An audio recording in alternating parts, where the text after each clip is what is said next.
morning. Good morning. This is the regular Board of Fire Commissioners meetings, Tuesday, July 1st, 2025. Chief Villanueva, could you please get us started? Oh, I'm sorry. I forgot to call the roll. I was just following your lead. And I made everybody stand up. Sorry, we got to sit back down again. We can stand up. We stand up and Well, do we can stand up. This is true. All right, I'll call the roll. President Hudley Hayes. Here. Vice President DeLugich. Commissioner Babcock. Commissioner Hara. Here. Commissioner Woods Gray. Here. Fire Chief Villanueva. Deputy City Attorney Linda Nguyen. Here. And we have quorum. Now we're going to get the meeting started. Chief Villanueva, sorry about Right that. hand over your heart. Ready? Begin. I pledge allegiance to the flag of the United States of America and to the republic for which it stands, one nation, under God, indivisible, with liberty and justice for all. Please remain standing. Please join me in a moment of silence in honor of past and present members of the Los Angeles Fire Department who devote their lives to the protection of our community. Thank you.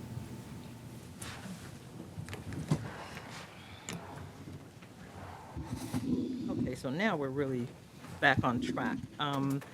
Are there any commission comments from commissioners? I have none. Okay. So we're now going to move to the public comment period. Ms. Hill? The first speaker I have is Guy Tomlinson.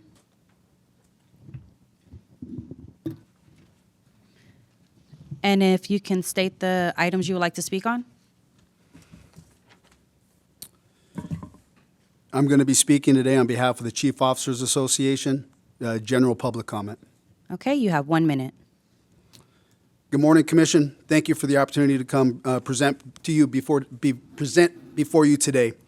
Fire Chief, I appreciate it as well. Good morning to you all, and happy 4th of July week. My name is Guy Tomlinson. I'm the current and newly elected president of the Chief Officers Association. We'll be coming to the meetings, we'll be paying attention, and we look forward to the teamwork that it's going to take to meet the 5 goals of the Chief Officers Association. Those goals: maintain and improve wages, hours, and working conditions for all members of the Chief Officers Association, all members. Provide improved communications amongst all members of the Chief Officers Association. To promote and provide leadership, direction, and counsel for all members of the Chief Officers Association. To provide a social relationship among all members of the Chief Officers Association. To establish effective membership participation by developing and implementing a committee structure. That was 3 minutes? 1 minute, sir, Oh, for okay. general public comment.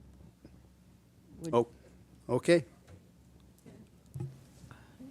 Can I ask a question? The president has the discretion if you'd like. I want you to finish, and then can I ask him a question, even though we don't usually do that? You can ask. Could you just finish? Yes. Thank you. So what the Chief Officers Association would like is a collaborative teamwork approach, especially in these trying times with the fiscal budget crisis. Our current issues that are out there are looming. Just as we gave memorial to past fallen, we need to remember that and the lessons learned as we make our future decisions that will impact the LAFD and its members. Workday. We still have members not being paid correctly, but Workday was very efficient at eliminating the EIT position today. It's no longer showing up. We're going to be watching, we're going to be paying attention, and we're looking out for the safety of all members on the LAFD, just not groups. Thank you. I have a question. Could you tell us all of those members that are covered under the Chief Officers Association's union, with all the ranks? I'm not sure that I Battalion know. chiefs, From assistant Battalion chiefs. chiefs and up? Yes, So you've got battalion chiefs, you've got assistant chiefs, you've got deputy chiefs, you've got chief deputies, and that's it? yes. Okay, I just wanted to make sure. I also want to know if you could wait until after the meeting. I'd like to have a conversation with you. Absolutely. Thank you. Thank you. Okay, our next speaker is Rich Ramirez. And then if you can state the items you would like to speak on? Yes, I'd like to speak on all items in general public comment, please.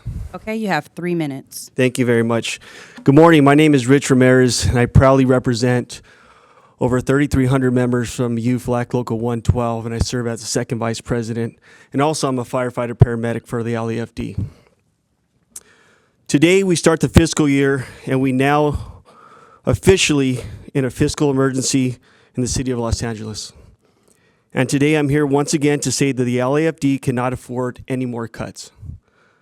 This budget cut of 42 EITs, emergency incident technician positions, and now the fiscal emergency, we're possibly looking at even more cuts. Our department is already unsustainable.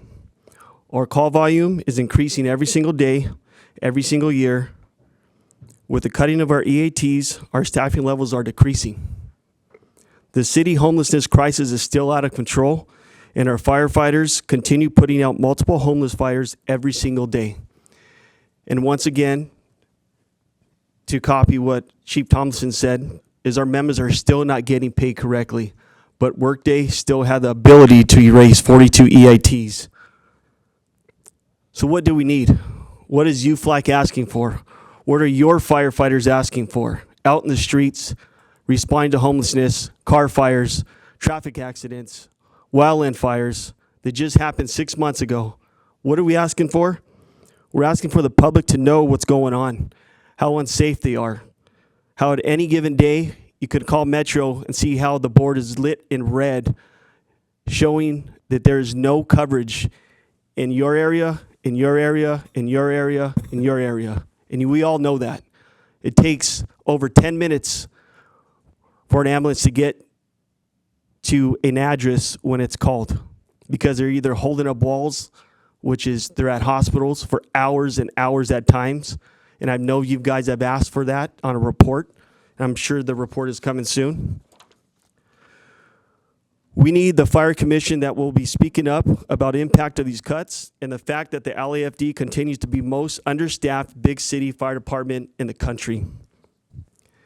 At the last commission meeting, I came to say that thank you to Commissioner DeLucich for speaking up during the city council budget hearings. UFLAC members would like to see that from each and every one of you Board of Fire Commissioners, please. Because I can tell you right now that our firefighters in the field are not happy.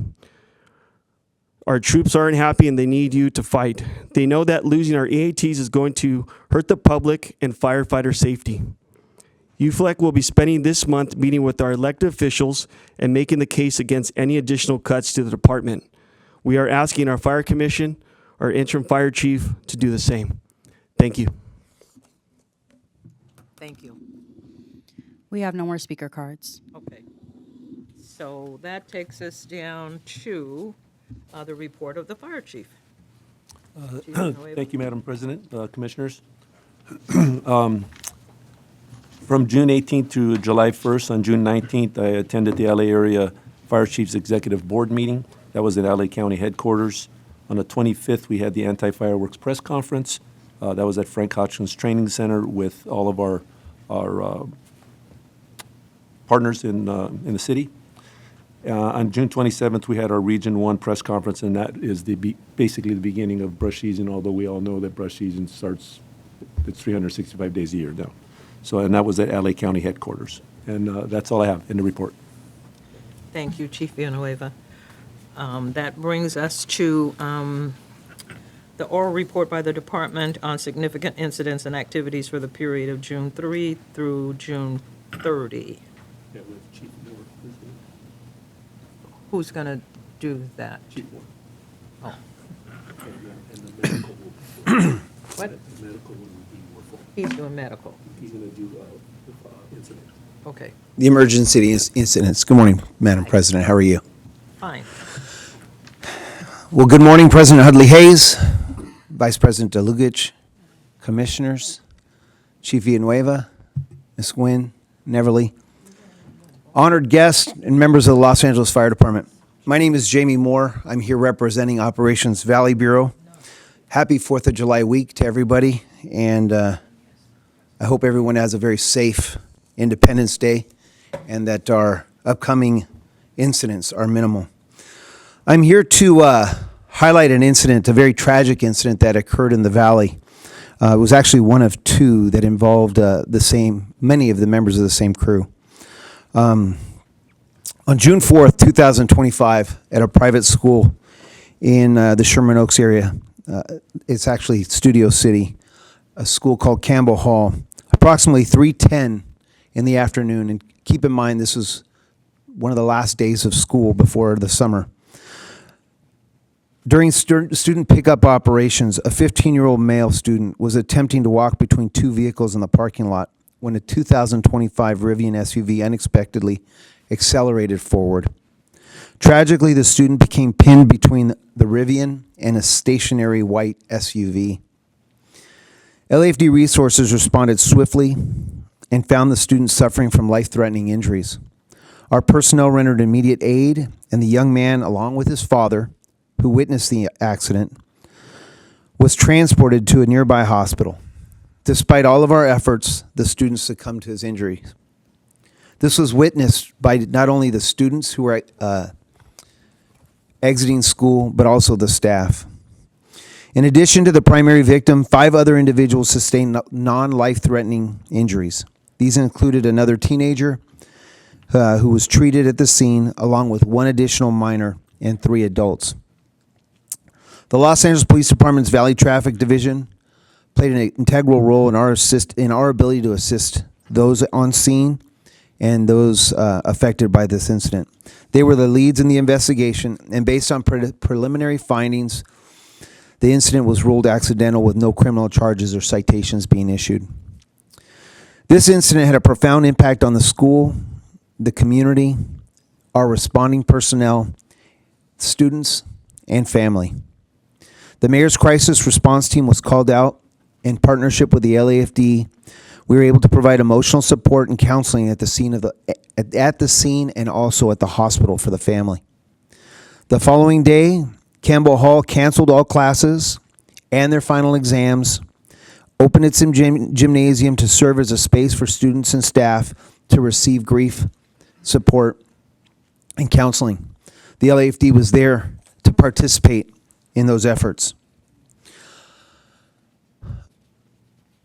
I'd like to acknowledge Captain Tim Rory, who was the task force commander, and all the members who were assigned that day to Light Force 78.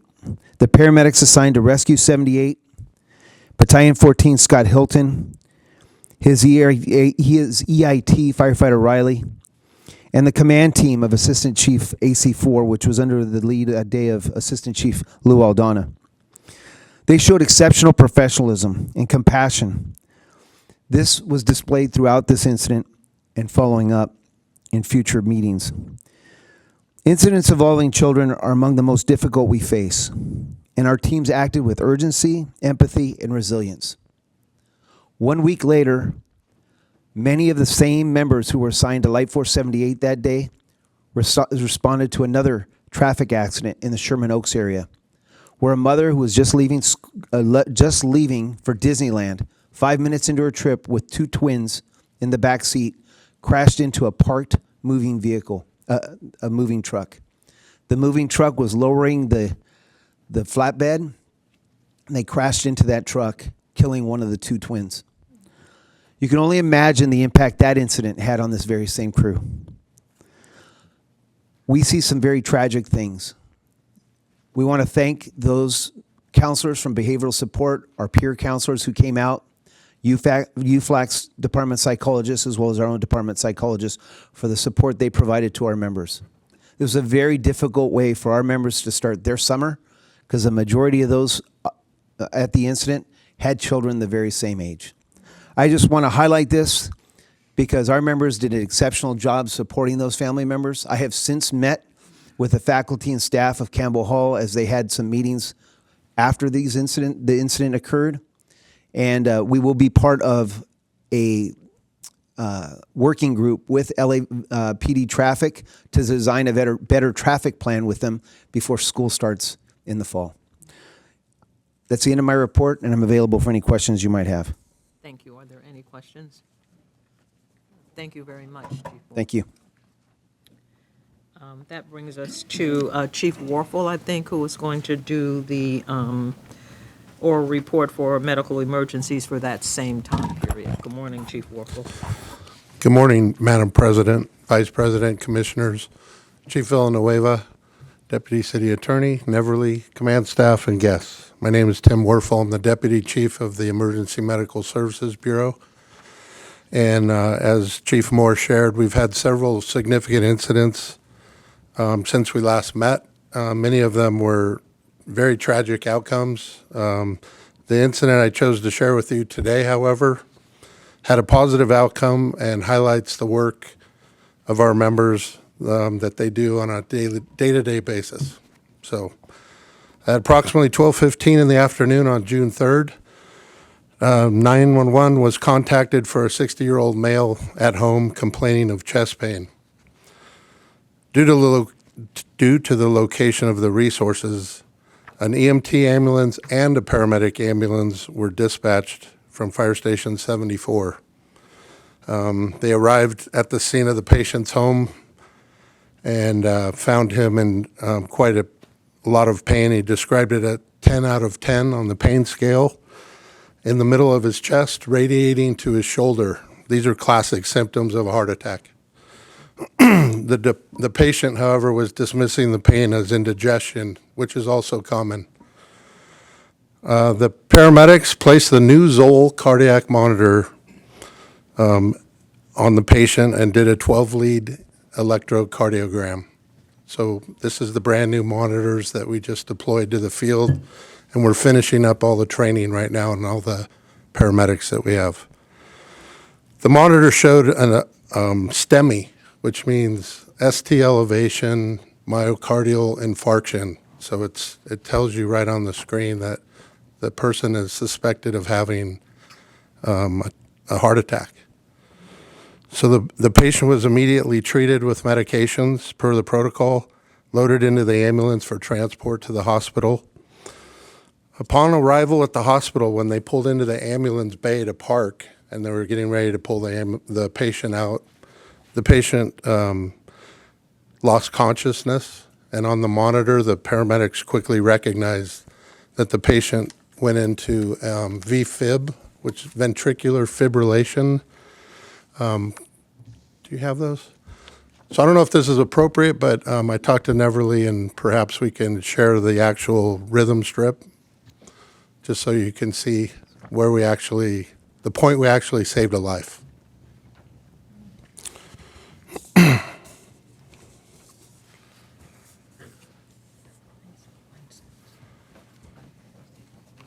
So you can see, it's No, yes, wait, oh, wait. get it. So on the left-hand side of the picture there, you see squiggly lines. To paramedics, that's what it looks like when somebody is in ventricular fibrillation. And then in the middle where the paper's all wrinkled up, and I apologize for the quality there, but that's where the patient is delivered defibrillation from the monitor. So they shock the heart, and it knocks out all the electrical activity in the heart, and then it takes over its normal electrical conductivity through the heart, and you have a normal sinus rhythm. So the patient was unconscious, was shocked in the back of the ambulance, sitting in the parking lot at the hospital, and then immediately woke up and began talking and converted to a normal rhythm. The patient was brought into the hospital to the emergency department staff, transferred to the catheter lab for immediate cardiac intervention. The patient's expected to make a full recovery. Just this incident highlights the work our members do on a routine basis and the value our new Zoll cardiac monitors are bringing to our citizens. So thank you. That concludes my report. If there's any questions, I'd be happy to answer. I mean. So this clearly shows the importance of having paramedics and EMTs aboard, because on the left side that I'm looking at, it's really almost like it's flatlining, right? Well, looking at the In that- ventricular fibrillation. in that condition, the heart And I is, see after whatever you did, you've now shocked him into a normal rhythm. Correct. So I mean, my only comment is, I always don't think that the public quite understands the trauma to every firefighter, paramedic, EMT that goes out on these calls, because these are life and death situations which creates trauma, Chief Villanueva, for our people, which is also has to be factored in when we talk about the fact that we're underfunded. And the person that spoke from UFLAC is when we keep getting all these calls and all these calls and all these calls, although we do a very good job of providing health and providing benefits for our members to be able to talk about these things, it's these kinds of things that the public doesn't understand. These kinds of things that if you've got 5,000 calls a day, and we have our people that are traumatized like this almost every day. And you mentioned about hanging on the walls. People don't understand that we can't get people off of our equipment in the emergency room until there is a gurney to take them from our equipment onto, which exacerbates our response times, and it exacerbates the fact that we don't have enough staff. So that this happens, now we've got the trauma of the people who are trying to get this person into an emergency room. And then we have the wait time, because if the emergency room is backed up, we have to wait. So you have a whole unit that's out of service. And I think people don't understand what that means. We understand what that means. What happens then is we have to back up, right? We have to go to the next, which means that we leave something uncovered, which is what UFLAC is talking about. And the only reason I'm mentioning this is because sometimes those people who are listening in don't really understand the full impact of what we talk about when we're understaffed, but you have to move resources up. So the more resources we have in, I believe, Chief Warfel, in emergency rooms, the more we have to move new companies up, right? Which means that then they're farther and farther away from where they should be because they're being moved up someplace else. Am I right? yes. I mean, the more ambulances that are stuck in the hospital, it equates to longer response times. Yeah. And I it just wanna also get that- I just results- want to get that out on the record. I'm not asking you to give us more and more information, but I wanted to make sure that you were able to talk about that and expand that just in terms of for the education and the information of those people who listen to the Fire Commission, of those people who are paying attention to it, and they look at the Fire Commission meetings after. That's all I wanted to. Can I mention? Yeah, so Commissioner DeLucich? I just want to mention these new cardiac monitors are really cool, and they do so much more than the old ones, and they're so much lighter. I was able to see them in action when I was writing on the APRU. Could you just say, Chief Werfel, how many do we have of these new monitors, and how many more do we need, and I would have to, I don't want to guess, ma'am, but or ballpark, we or probably percentage? have around 100 and, over 100. Mm-hmm. And, every time we open a new advanced life support resource, it requires that we have a monitor, one of those monitors. So every time we turn a fire engine into an assessment engine, or we open a new advanced provider, they need one of those monitors. And I can get you the exact number. I don't need an exact number.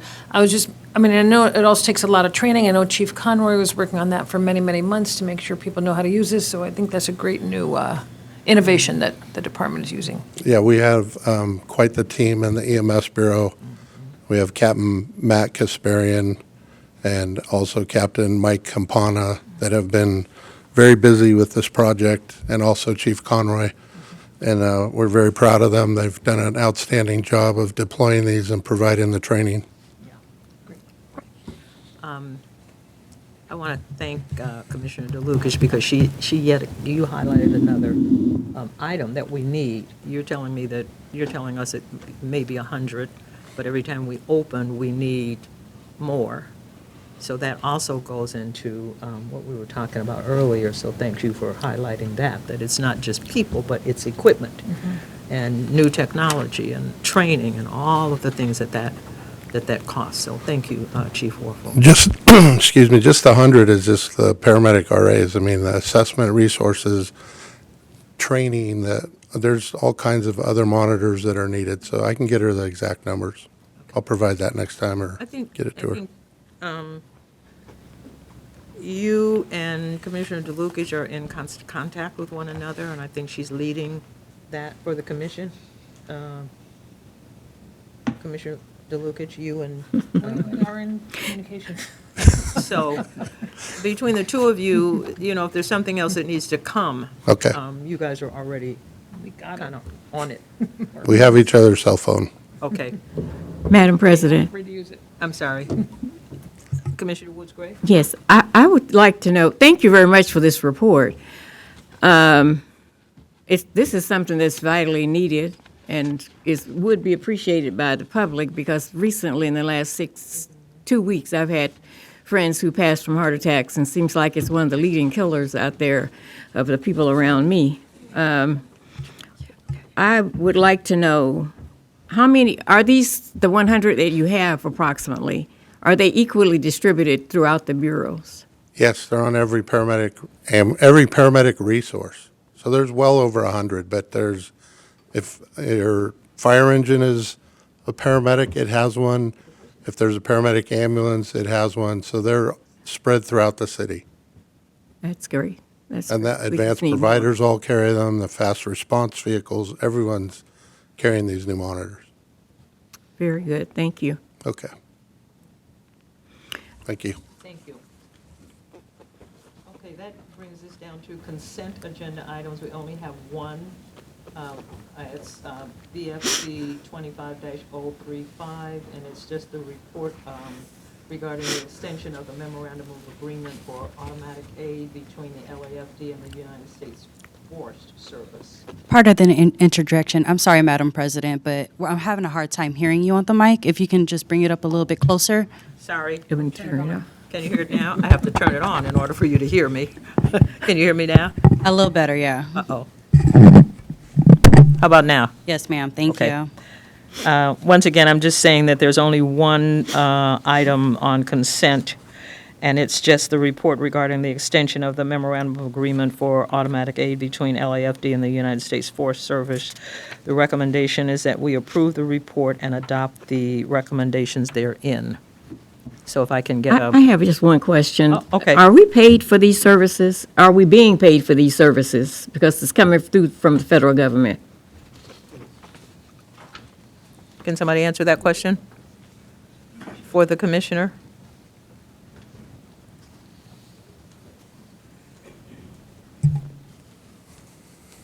Yeah, good morning, everybody. My name is Adam Kanabi, Battalion Chief.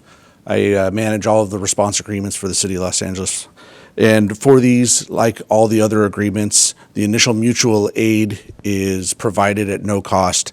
At the 4-hour mark, the incident commanders have a discussion, and they can be paid, they can go for basically no cost up to 12 hours. At that 12-hour mark, it becomes what we call assistance by hire, and that agency having jurisdiction will then have to pay for services above that 12-hour mark. So up to 12 hours Yes, is ma'am. free? Yes, ma'am. I mean, we're paying for it. It's Yes, not ma'am. free. And after 12 hours, then the federal program steps in, or whoever Whatever- the agency is that's in charge. Yes, ma'am. Okay. And we receive, and through mutual aid, we receive services from all of our surrounding agencies as well, up to 12 hours. Oh, okay. And then after the 12 hours, we then end up paying them if they're helping us?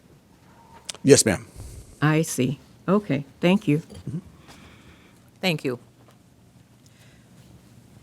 Okay, that brings us to. Madam oh, no, President, we- I'll we move now that- need a motion, I'm sorry. I move that we approve the board report BFC 25-035 and adopt the recommendations therein. I'll second. All in favor? Aye. Motion, the motion carries. Okay, so that brings us now to our regular agenda items. The first one is the report regarding the agreement with the Regents of the University of California, UCLA Center for Emergency Medical Technician Paramedic Field Internship Training. Before, Hi, Chief Warfel. but Hi. may I just say something Yes. before before Chief Warfel launches into this? I want to just say that this would ordinarily have been on the consent calendar because it's not, it's not a big deal. But I asked for it to be taken off just to illustrate the good work the department is doing in increasing the pool of paramedics by offering this, which now Chief Warfel can describe. But the only reason I took this off of consent is just so people know about this excellent program. So you don't have to convince us of anything. Just tell us what it is. So, Tim Werfel again. So this actually is something a little bit different. I'm just going to read the summary and then I'll talk about it some more.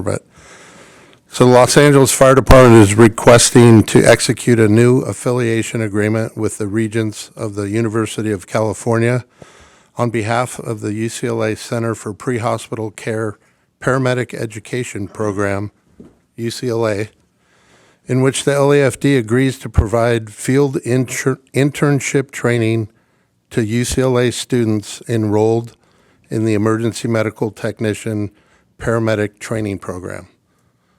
Okay, so, and this is for a term of 5 years.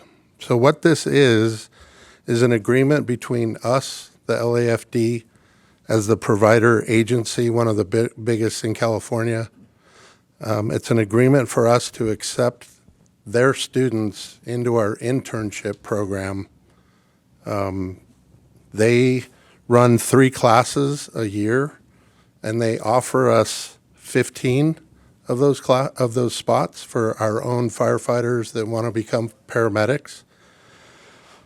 And then in addition, they have other students from other fire departments, people that are just enrolled in their paramedic training program, both sworn and civilian.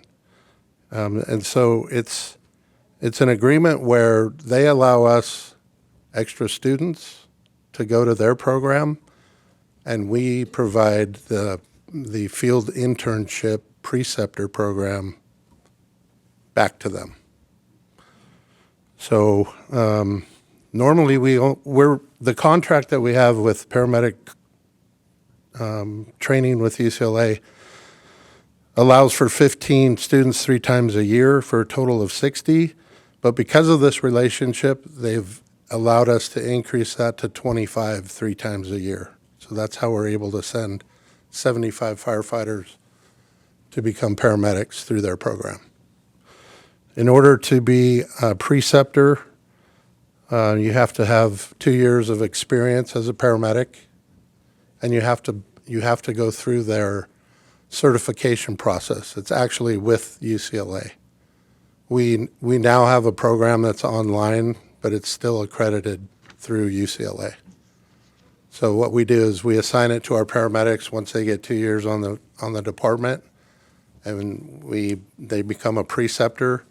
And then when UCLA has students that need to do their ride-along phase, it's 20 shifts, 24 hours. They send them to us, and we place them with a preceptor. The recommendations are that we approve and authorize the fire chief to execute the affiliation agreement for field internships between the city and the Regents of the University of California for this 5-year term. The EMTP training program requires 480 hours of clinical experience in a field internship training with a primary 911 service provider, and that's us.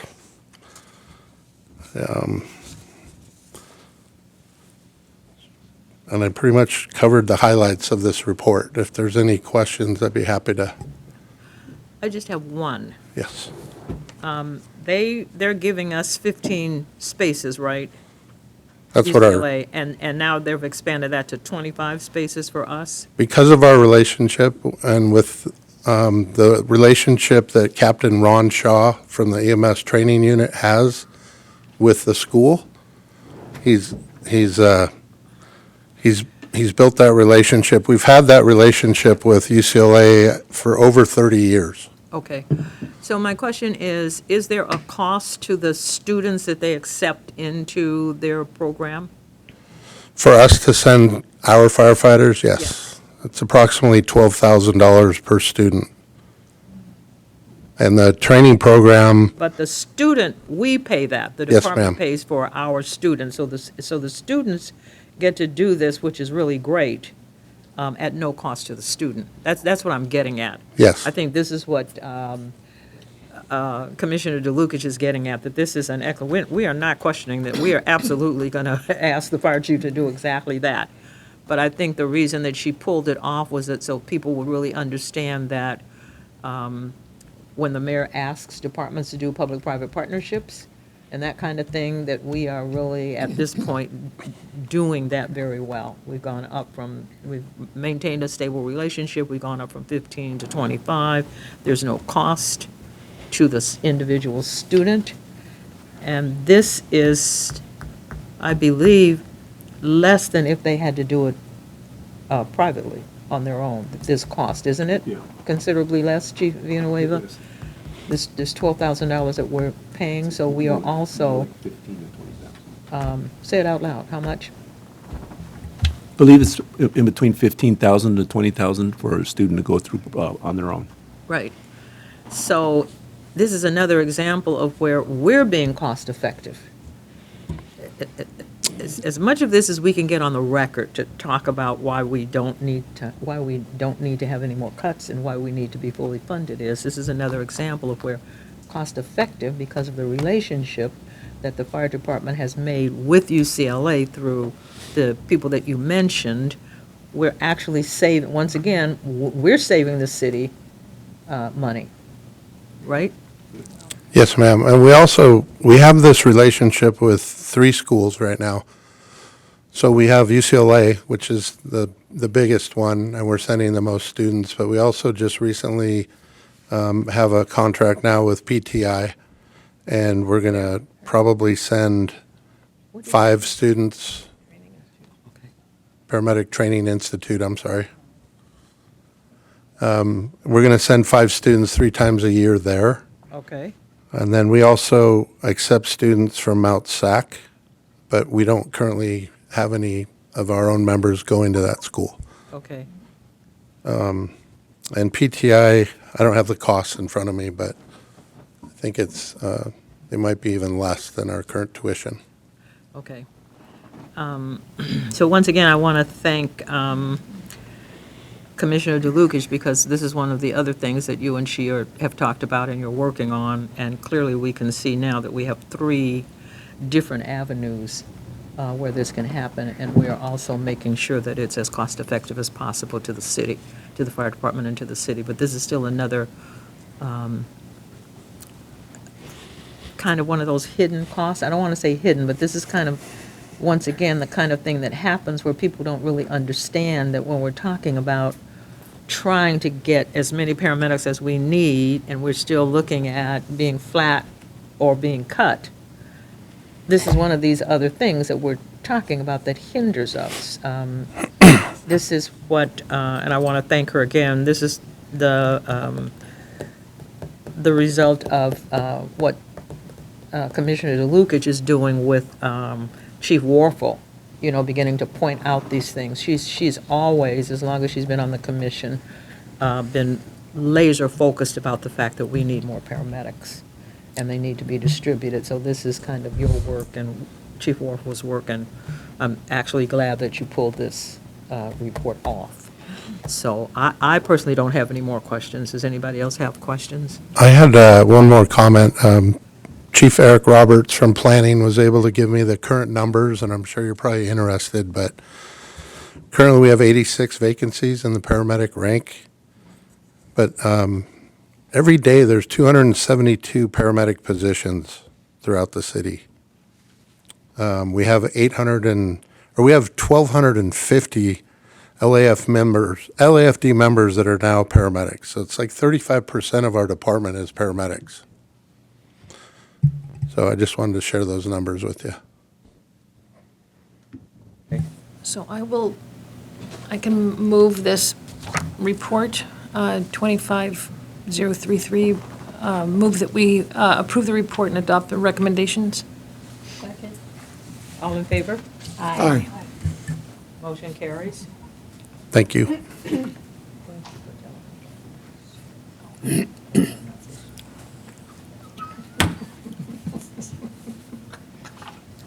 Okay, sorry. We're now down to item B, the report providing overviews of the duties and responsibilities and goals of the planning section in the LAFD Administrative Bureau. Hi. Good morning, Madam President and all. My name is Eric Roberts, Battalion Chief currently serving in the planning section, and here, as directed by the commission to provide an overview of the planning section, I plan to be very brief and give you some of the goals and objectives and the ways that we can cooperate together to meet those goals and objectives in support of the interim fire chief and the city. Broadly speaking, in the clearest possible terms, the command staff that's seated here behind me is made up of deputy chiefs, chief deputies, and our civilian bureau commanders. The administrative operations chief deputy and emergency operations chief deputies oversee their respective bureau commanders. And I report directly to the chief of staff, who's a deputy chief, Chief Kyrie Brown. He's absent today. Chief Leonard is sitting in his spot behind the chief deputies. And we report directly to the fire chief, and we work out of the fire chief's office. Currently, we're staffed with 4 Captain 2 positions. We also oversee the FireStat LA unit, and you'll be getting a comprehensive report of their duties and responsibilities at the next commission meeting, so I'll mention those very briefly. As a comparison, when we look at LAPD across the street, their planning section has 6 sworn and 1 civilian positions, very similarly sized. And each of the captains in the planning section is broadly responsible in the same way that we are on scene of emergencies. We cover what we call the CFLOP, which is the command, finance, logistics, operations, and planning functions of the ICS system. As outlined in our manual of operations, one of our sole responsibilities is the custodian of the LAFD library, meaning that we both interpret current policy in cooperation with the employee relations officer, as well as shepherd updates in policy through the approval process and publication onto the information portal. It's important to note, as we state on page 2 of the written report, that the fire chief himself or herself has no strict staff, meaning that very often the planning captains and myself serve the functions needed by the fire chief, both logistically and operationally, and we are the custodians of the LAFD portal. So much of our internal communication, both written and in video and oral form, are all transmitted through the planning section, and we maintain internal department communications. As far as what our major projects are, it seemed most appropriate to comment on the 13 tactics that are included in the 2023 strategic plan. I'll go over those quite briefly. All on page 2, you'll see that the standards of cover was one of the top priorities of the organization. The planning section and those that were sitting in the seat prior to my arrival accomplished those goals, and much credit belongs with them. You'll see the Board of Fire Commissioner reports that outline both the Citygate as well as the IAFF standards of cover analysis and the implementation plan. When we get down to 1.1.2, there's an internal joke in the LAFD, and like any joke, there is some truth to it, that the planning section should be renamed the reaction section. The part of that is true is that part of our job is to interpret current policy, especially with cooperation from the employee relations officer. So when it comes to the recommendation for additional resources, we delivered that with our 2050 board report, and we are truly planning on the multi-decade path. And I'll cover a little bit more of the specific information that we help plan other areas in the organization plan for. When it comes to our automatic aid agreements, you saw one of them today. To be strict to the verbiage of what those words actually mean, we have specifically 23 automatic aid agreements, as well as annual operating plans, and much credit belongs to Battalion Chief Adam Kanabe of the disaster response section for strategically, you'll notice that you don't all get them at once. He spaces them out over their renewal plans so that there's now, he's really helped plan that out for the future so that they will come up and expire in a more incremental manner. And you can see the Board of Fire Commissioner reports that reflect some of our recent automatic aid improvements. 4.2.1 of the strategic plan requires that we explore new paths for communication. On the right column of this chart, you'll see some of the innovative ways that Chief Crowley and now Interim Chief Villanueva are communicating internally as well as externally. It's important to note that when CPRAs come in, essentially my staff, we're the numbers people. And so we support the fire chief's staff in their office with the deliverance of CPRA information.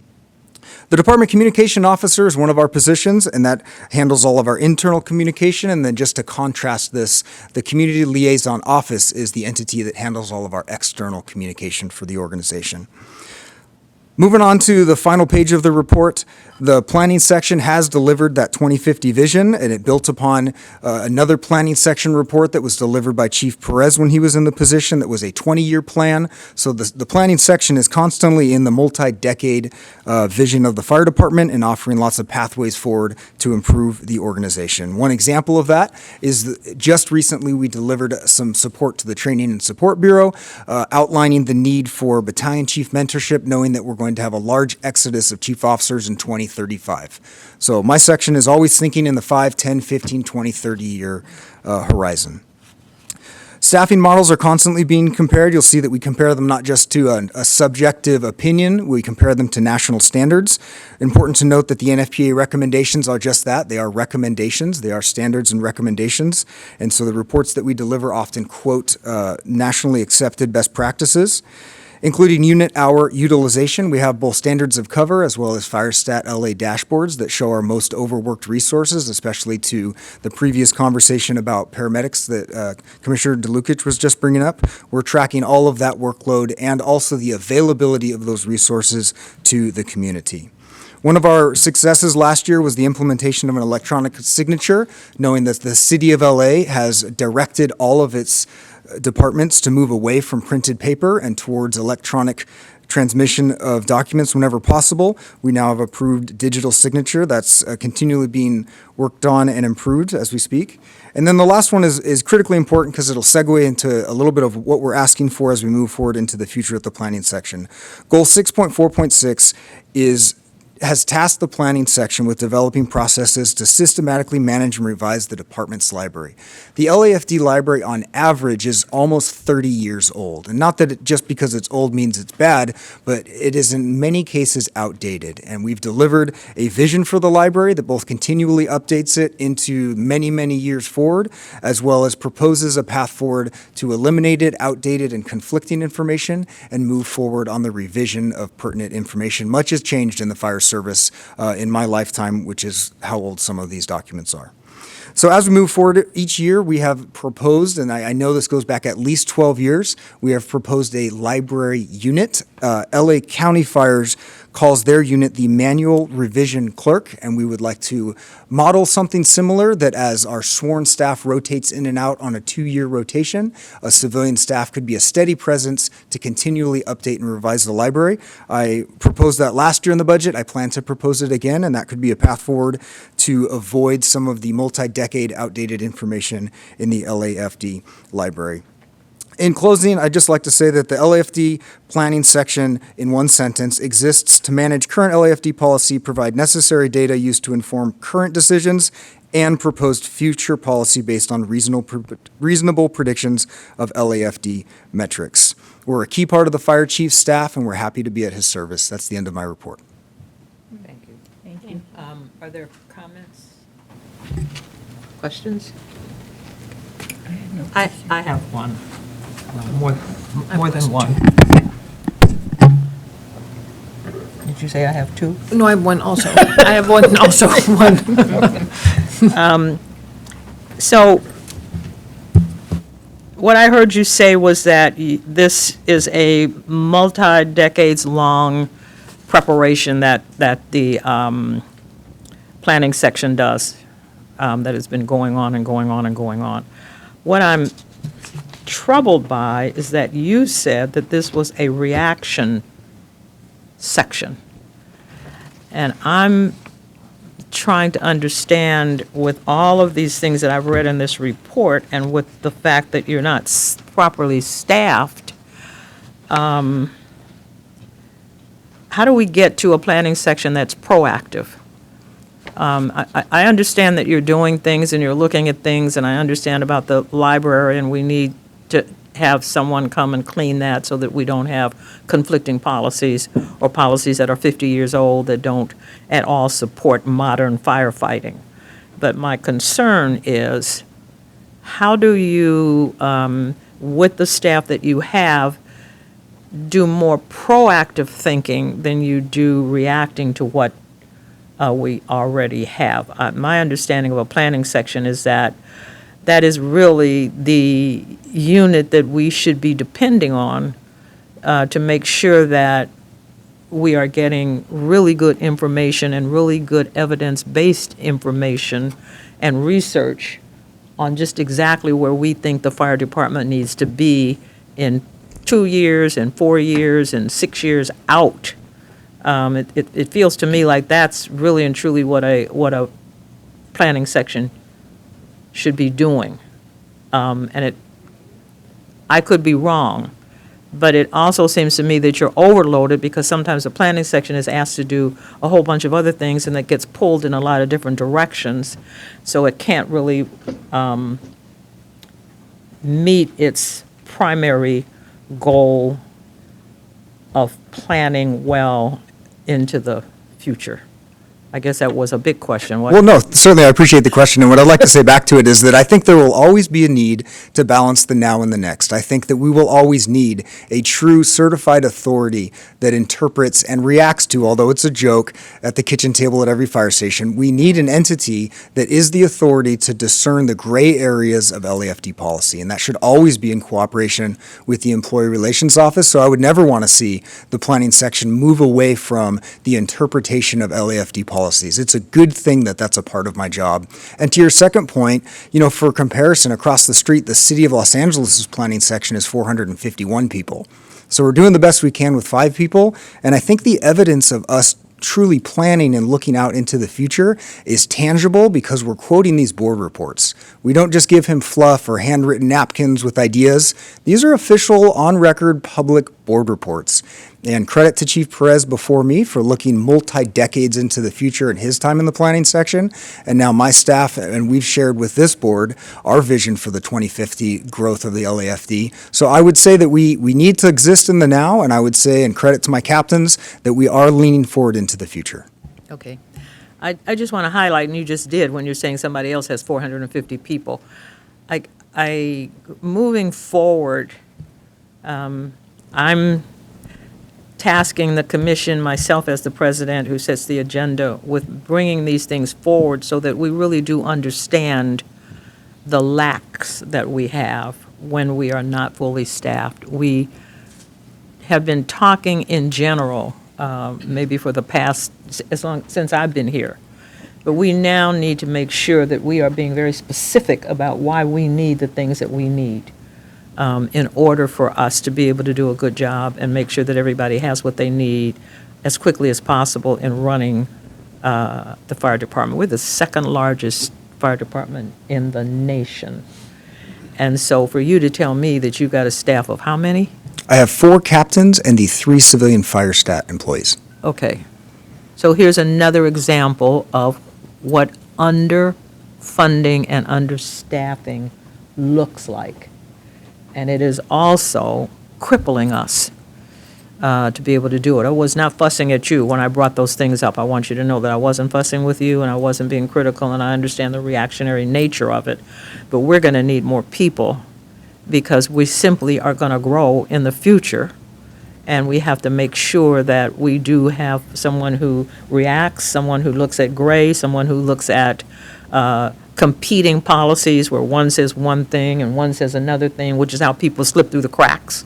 So that if they're called to be responsible or asked about something, they say, well, I followed this policy. And somebody else says, well, but this is the policy we're using. You understand what I'm saying? So I get that. I understand all of that. But I still think that it's important to get on record that if you're to be able to do what you need to do, this is another section that needs to be built out. It's not always about, and I'm agreeing that it has to be about hours, wages, and working conditions. We need to take care of that. But it's not always about that. That's not all.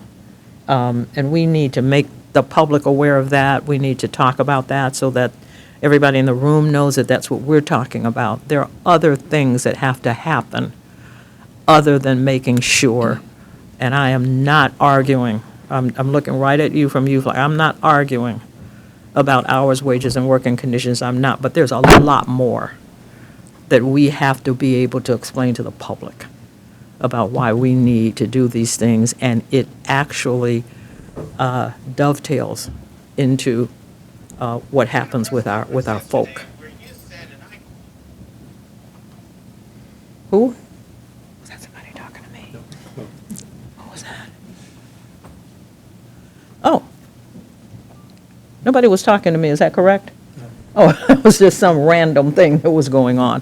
Okay, those are my only comments. If anybody else has any comments, thank you very much. I'm sorry. Commissioner DeLucich has a comment. I just have a question. In your conclusion, you say that the planning section proposes future policy, and I wonder if you have any examples of policy that the planning section has proposed? Certainly, and I can give you a recent one, and I can give you one in the works, and there's many more if we ever wanted to have another one of our meetings, offline or in the commission rooms. Something we published last week was a change in our performance evaluation criteria. Last year, we moved away from paper evaluations, mostly at the direction of the city, to eliminate paper and waste, as well as improve effectiveness and the transmittal. We went to a fully digital platform, and something we published just last week was an updated policy in our manual of operations that was many decades old and now reflects both the digital evaluation as well as an explanation that further clarifies when and how and why to rate someone properly. And part of the reason that's so important is when we don't have standardized criteria based on job descriptions and true city policy, we're making up opinions, and that puts us at risk of liability claims from our risk management section. So like many of our projects, this was a collaboration with our risk management section and some of the best idea of our 4 geographic bureaus that all provided input on how they've been rating their members in their bureau. We took all of that and amalgamated it into one standing policy and updated it. Another one that I could give you as far as proposing policy is right now we have a need to change our recall procedures, because our recall procedures and at the directions of my emergency operations chief deputy were written when our resource deployment model was much different many decades ago and committed a certain specific number of resources to an incident. Well, that number is no longer practical. And we are now currently revising our recall procedures as well as automating a lot of where and how and when our members report during an emergency like the Palisades. And that would that's interesting, you brought that up, that is very interesting, because I know that there's also been talk about making sure members live within an hour, however they get here, of, the city of LA's boundaries. Would that be part of what you guys might recommend based on the recall policies? That would be a choice of the upper command staff, certainly not me. Those aren't the decisions I make in the planning section. I take their leaders' intent and get it on paper in form of standing policy, but what I can say that is addressing that specific question is at the direction of the fire chief, we are improving our home garaging policy as specific to city vehicles. Okay, thank you. Thank you. Thanks for the examples.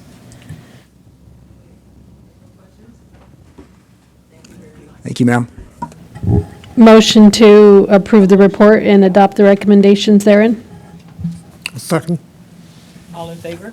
Aye. Aye. Motion carries. Thank you, Commissioner Babcock. That brings us down to C, which is the report providing the updated status on the independent assessor's report regarding the LAFD's handling of sexual assault, sexual harassment complaints since April of 2024.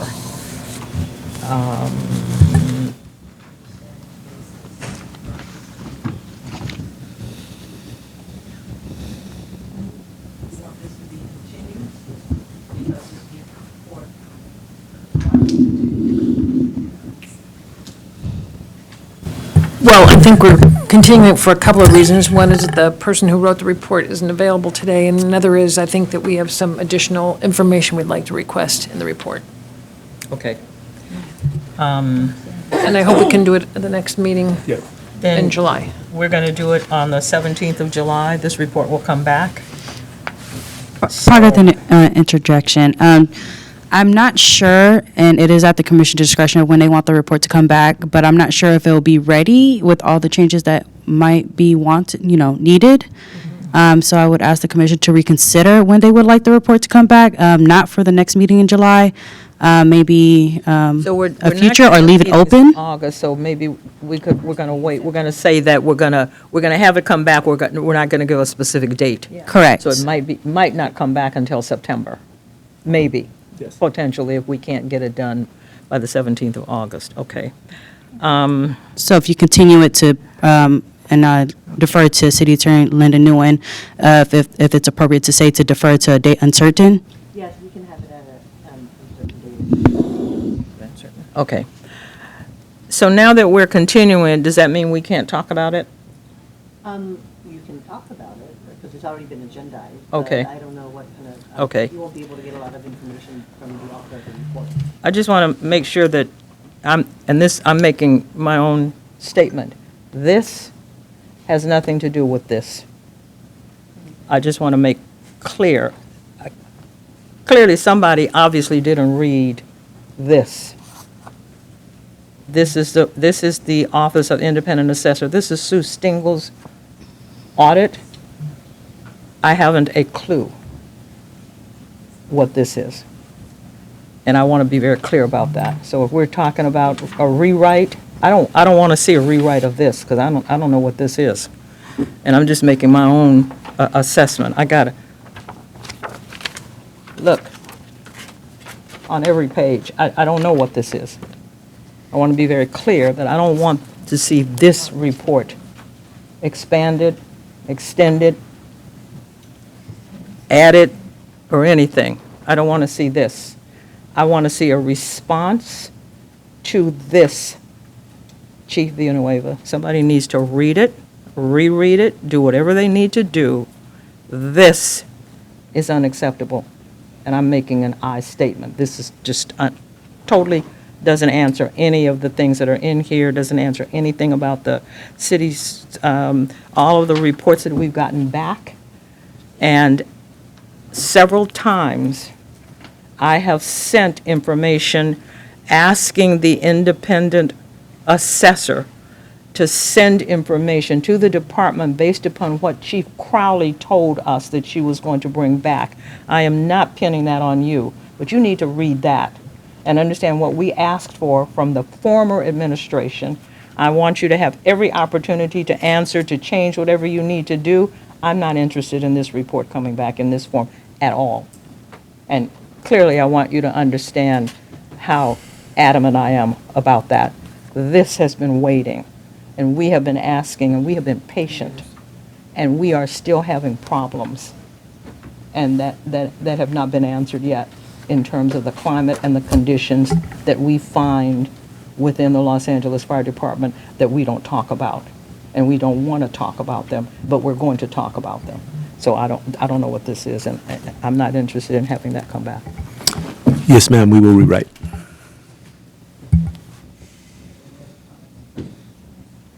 No? All right. That brings us to a motion for a continuance, and we're wanting, the language we're wanting is that we want this report to be continued, but we're not going to put a definite date on when it's to come back. So that's going to be the motion that we're now, I'm asking for. So moved. I will move that we are continuing this report until such time as we get what we want out of it. Right. I second. All right, so it's been moved and seconded. All in favor? Aye. All right. That then brings us to a motion to adjourn. We just want to, we just don't want to stay here. I so move.